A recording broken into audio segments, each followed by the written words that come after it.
perfectly well, right? Let me just give us an idea of what I meant during the bootcamp. I believe some of us caught the trade. In fact, somebody met me on the bootcamp that he did one is to, only God knows, got about $100 on the particular sale for NAS that day. If we look at this, remember we said that we are temporarily bearish on NAS 100, that we are selling to at least 38.20 level or 50% fib level, because we've seen that other indices pair also sold, and we've not seen it yet on NAS 100. US 30 have been selling off, and also S&P 500. They sold off, while NAS 100 was still there, stalling without any selling pressure whatsoever. That was why we took advantage of this entire sale, right? And then we sold off from 0 level to our first take profit obviously was 38.2 level, and the second take profit is 50.0 level. Hasn't gotten to that, just few pips. This can be very funny sometimes. Just few pips, and the guy reversed entirely. I think about 60 pips. About 60 pips for it to achieve our objective, and price just reversed. We've been selling from this region. We sold up 660 pips, right? Wanted to get at least 700 pips, but it's still fair. I mean, anybody that took this trade will have made some money off. And there was another opportunity that was yesterday. Was it yesterday now? No, not yesterday. On Friday, started selling off, right? On Friday, we saw that push for buy. Yeah, we saw this push on Friday for buys. Price came. In fact, I got scared because of this entire push, which we also analyzed. Not scared, yeah, but I got concerned because of this push, this leg we had here. Let me clean my markup, make my markup very clean so we can see it clearly. It's quite interesting for this pair. We saw a push to the upside here, which we also analyzed that price is beginning to react off from a particular level, this swing, and then we saw the push to the upside. However, it didn't hold strong enough. If it took this sell, we might have done 1:2 average. At least you will have average 1:2, which is quite fair for a buy trade, because we were selling temporarily. However, we knew that the buy is still in play, right? So we saw that happen. So for the buy trade again, we saw another one that is still currently playing out. A sweep of this shoulder, right? Price swept to be this shoulder, and then we saw that drop to the downside. We saw again structural liquidity on this side of things. Let me mark it out so we can see it. Something like this. A structural liquidity on this side of things, which serve as inducement. It serves as inducement. And what? It fell to the downside. What did we see price do? When price came to this level, tapped into this order block. Price tapped into this order block. And what did we see? So it tanked to the downside. At least a good 1:4 from this trade, without even getting to our ultimate level, which is the 50%, which is down below 50% fib level. Without getting to this place, we've caught already 1:4 here, which is a very good trade, right? On this entire move that we analyzed from last week or last 2 weeks to say, it has done at least 1:11 as we speak, right? On this particular NAS 100 trade.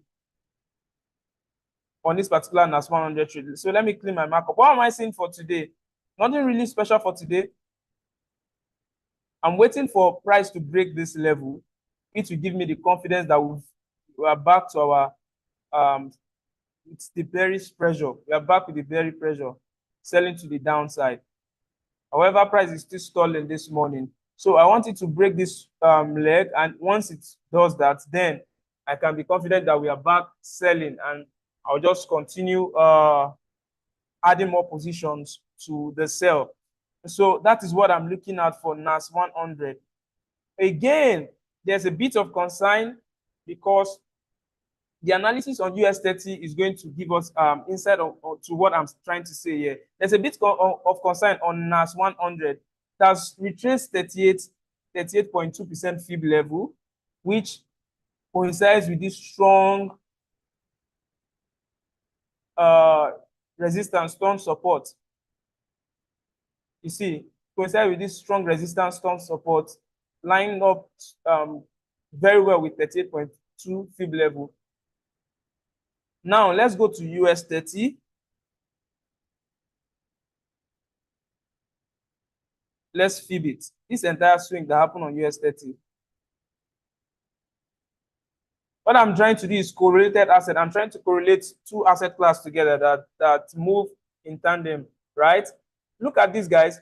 US 30 also has been selling off. However, US 30 has sold off even up to 78.60 level, which is a premium level to sell at, and then a discount level to buy from, right? It has sold off from the premium level here, sold off, and then we are back to this discount. Price has even sold off more than 50% of the entire swing, right? And we are seeing the buyer's pressure coming in again strongly. Look at S&P 500, the same thing across board. This is quite interesting. S&P 500. Coming. A second, guys. Okay. Okay. S&P has not really even sold, but I've not even been checking the guy. I thought it was okay. Interesting. This is giving us another analysis, right? Because now we can see from our charts that S&P has not sold yet, and US 30 has been selling off. Also, NAS 100 has sold off.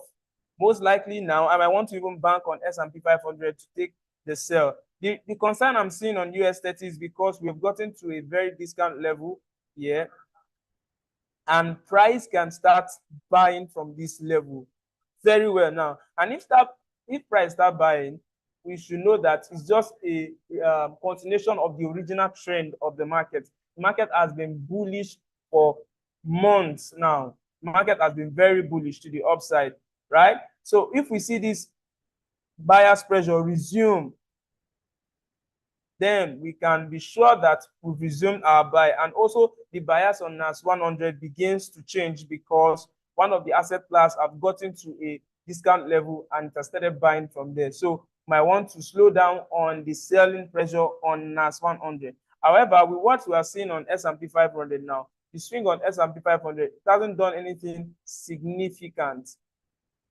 Hasn't done anything significant. So we might want to start looking for sell opportunities here. However, we are also seeing that there's a strong resistance on support.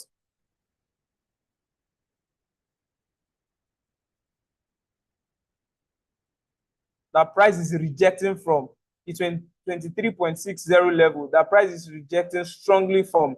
So for today, I'll just be looking at what the market is going to do. By New York open, I should get a clear picture of what is happening in the market. I need more candlestick to gather enough data. I'm still on my sell position for NAS. I'm still on my sell position for NAS here, although we've taken out a good percentage of the position, just something left to run. So in case price wants to still continue movement to the downside, we can take advantage of it. So that will be all for US 30 today. That will be all for NAS 100. If you have any question as regard this there, you can begin to ask your question in the chat box. I believe if you have any question, we can ask our question in the chat box. You can begin to ask our questions in the chat box. And if we don't have any question, we'll meet again during New York market call of 3 p.m. So I'm waiting for a question. If this analysis was helpful, please let us know. If this analysis was helpful, let us know. Let us know in the chat box. About 27 on this Zoom call. If it was helpful, let's see something in the chat box. Okay, I'm seeing a question. George Cave said, well, please, what about gold? Usually, every day has its own specific asset class that we look or we analyze. So today is specifically for indices and commodity, right? Commodity, asset class, and indices. So by tomorrow, we'll be going to analyze gold again. However, for today, we're just sticking to our indices and commodity here to be analyzed. And if time permits, we can then look into analyzing gold, right? So for now, we'll be going on a very short break. And from this break, we'll be seeing my colleague next, Abby, for our analysis on commodity. Thank you so much. I'm seeing a lot of comments that was really helpful. Thank you. Thank you.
Hello, everybody. Good morning, and welcome to the second part of today's analysis.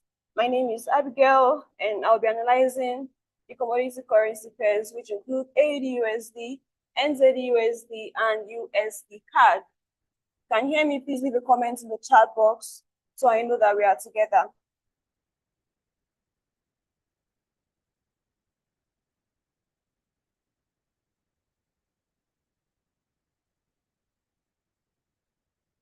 Can we all hear me? So, ideally, I'll be using my all-weather indicators to analyze the market. But because right now I don't have that installed in this computer, I'm going to be using naked chart. For those of us who have been following us for a while, you should be familiar with the all-weather strategy, which we use in analyzing when I come on board. All right, so let's just get straight into business, shall we?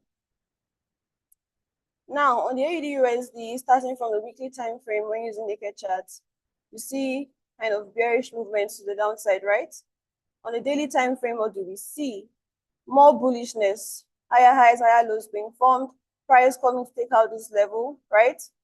Most likely is going to take out all of the diagonal liquidity that we have here, everything we have marked out here, and trade into the fair value gap, which is all the way up here, right? So for now, AUD/USD on the daily time frame is more bullish to the upside. On the 4-hour time frame, structure is still being respected in accordance to what we see on the daily time frame. So what am I going to be doing now? Basically, I'm going to be swinging up or fibbing this entire swing from point A to point B, right? Which is going to be from here to here. And then what am I waiting for price to do? I expect AUD/USD to retrace back into our relevant levels, which are the 50% or the 61.8% fib level, before we now see some sort of a continuation of the daily time frame. However, if AUD/USD continues selling and breaks below this level and breaks below all of the Fibonacci levels that we have here out of the swing, then it might just be a resumption of the weekly trend that we see. But for now, intraday wise, we are bullish. Pretty much the same thing that I feel on the 4-hour time frame that we're seeing here. Waiting for price to give some sort of retracement. So these are our first point of interest. You can write that down on your end. It's about 0.65330. And then our second point of interest is now the 61.80% fib level. However, you should bear in mind that as long as this entire Fibonacci swing is not violated, it is still very, very much in place. So even if price breaks below this level and comes down to the 78% fib level, we are still very much we're still respecting the same bias that we have. Even if it traces all the way back to the 100% fib level, we are still respecting this swing unless it breaks out of the 100% fib level of the entire swing, which we have marked out. So I'm just going to mark that out. So this is our first POI for the AED USD.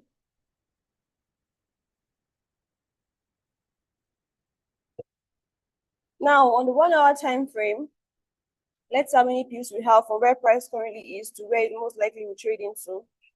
Just going to draw that out and see if I might be interested in catching the reversal.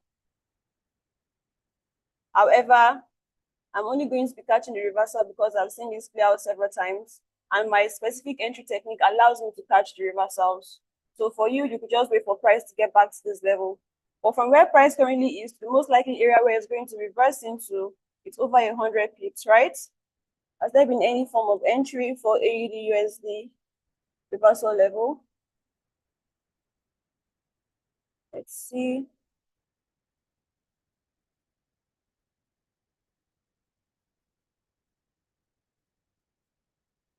For now, I'm going to be watching to see if I see variation patterns formed here. This looks like one, but I'm not really confident with this, so I want something more clearer for me to catch the reversal downside. The only downsides of reversals is that price could just sell into 23.60% fib level and it most likely retrace if it's a strong moving trend. So I never advise my students to do this, right? Just go with trend if you're just starting out. So yeah, I've pretty much marked out what we're waiting for. Price to trade back into this level. You see the diagonal liquidity we have, which is also in confluence with the fair value gap, which we have right here, which just happens to be between the 50% and the 61.8% fib level. If you're new to trading or new to our market color session, these terms might be a bit new to you. That's fine. Keep joining. Over time, you understand what we mean, and you could always take a course with us, and we'll teach you in total what we're seeing in the market and how they make sense to us. The next one we're looking at is the NZD USD.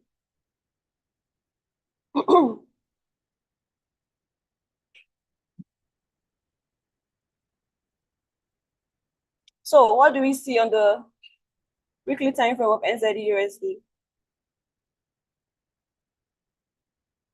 It's something we call major structures and minor structures, right? However, price currently looks like it's forming lower lows and lower highs, but it hasn't taken out this level. It hasn't taken out this level as well. So let's see what the daily time frame is doing. It should give us a clearer perspective. On the daily time frame, structures have been broken. This level has been broken to the upside. Price is coming to break out this level. So we could be seeing NZD USD trading above and breaking out all of these that we have right here to continue the upward movement. This is most likely what we'll be seeing on NZD USD. And then if it eventually breaks out this level, the next point of interest for it is going to be very, very close to where it currently is. Sorry about that. Kind of how my throat is acting funny today. So yeah, we have a fair value gap in confluence with all of the diagonal liquidity which you have marked out here, right? So these are the two levels that NZD USD most likely will be trading all the way into. On the 4-hour time frame, the structure is way clearer. So what do we do right now? Mark out our fib. Fibonacci's just help us to calculate the reversals, not like they're the ones that make the market reverse. But saying if NZD USD is going to reverse, this is going to help us calculate the nearest level where, sorry about that, where it's going to reverse to.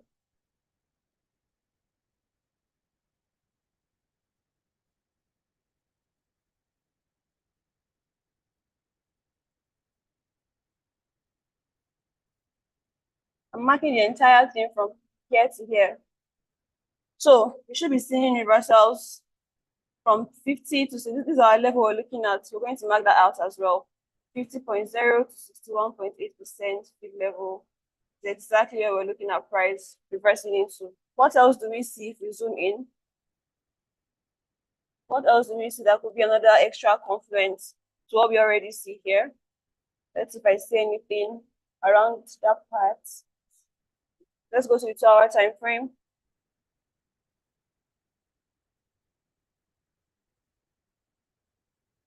Right, so not much is seen here regarding our diagonal liquidity and fair value gaps. So we are going to be watching out for these levels. You can mark them out. I already marked them out on my chart, so you can write down the levels or draw them out on your chart as well and wait for price to get to those levels. So for now, London session, if we want to catch the bullish move that NZD-USD is currently forming from the 4-hour structure downward, we're going to be waiting for reversals back to these premium levels, and then we'll continue riding them down.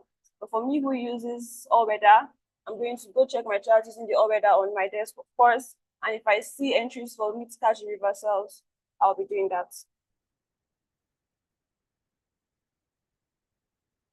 On the USD card,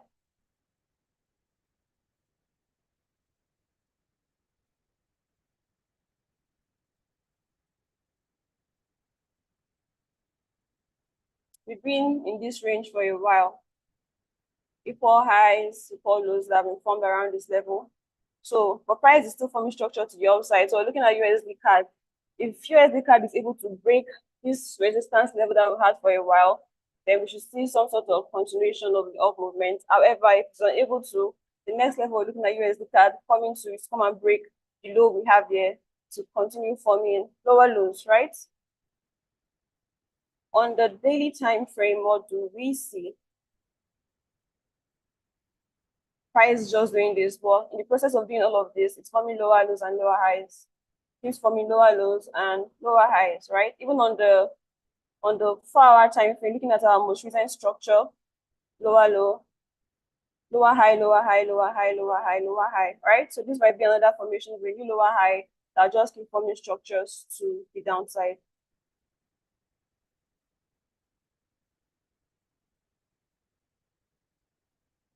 So what we can do right now is to mark out our most recent swing, emphasis on most recent swing, which is what we have right here. So we can mark this out.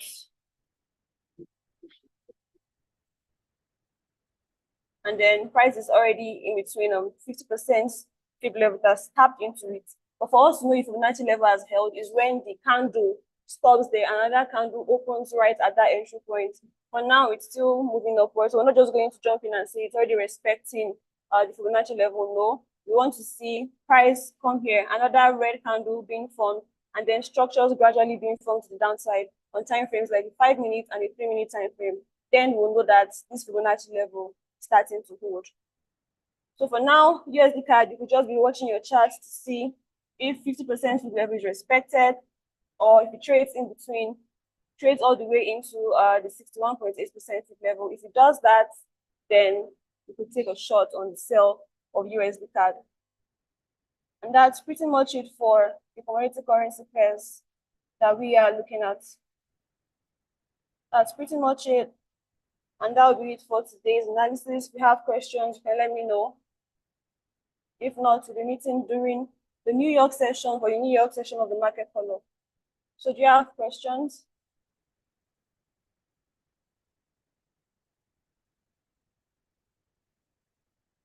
Commodity currency pair.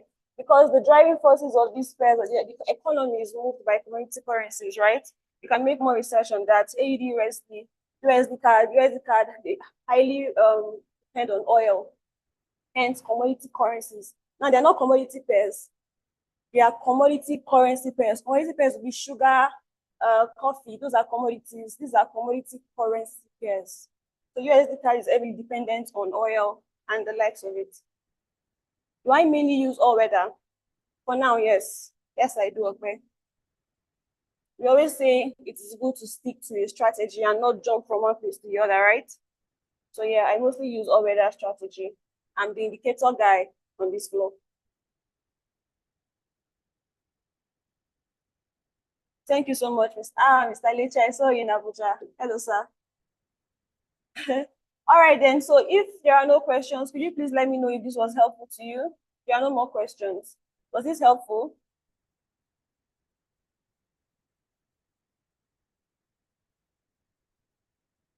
Nice to see you as well, Mr. Leche. All right, thank you so much, Mr. Emmanuel. With that being said, we're going to call it a wrap now, and we're going to be converging at 3 p.m. So please endeavor to join. That's Mr. Akwe, you were in Lagos, you were not in Abuja. You were in Lagos. Thank you so much, Mr. Jeremiah. Thank you, Mr. Adeoye. Thank you, ma'am.